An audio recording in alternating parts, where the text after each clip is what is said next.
আউযু বিল্লাহি মিনাশ শাইতানির রাজিম।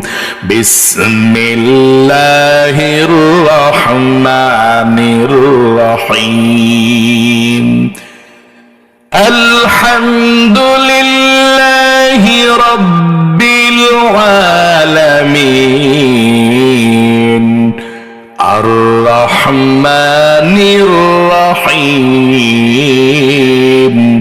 মালিকি ইয়াউমিদ্দিন।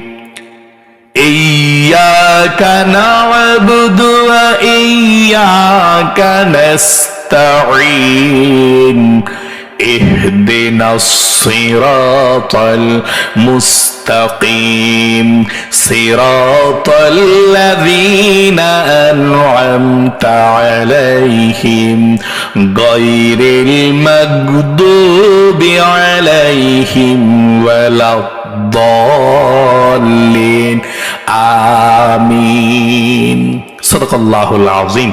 প্রিয় দিনী ভাই এবং বোনেরা, আল্লাহ রাব্বুল আলামিন এই কোরআনের বরকতে আপনাদের জীবনকে সুন্দর করুক, জীবনের গুনাহ মাফ করুক এবং আপনাদেরকে সকলকে সুস্থতার সুন্দর সুখীময় জীবন দান করুক। সকলে কমেন্ট বক্সের মধ্যে সর্বপ্রথম আমিন লিখে দোয়াতে অংশগ্রহণ করে যাবেন। কে জানে কার আমিন কখন কবুল হয়ে যায়, বলা তো যায় না। তাই সকলে আমিন লিখে ভিডিওতে একটি লাইক দিয়ে ভিডিওটা দেখতে থাকুন।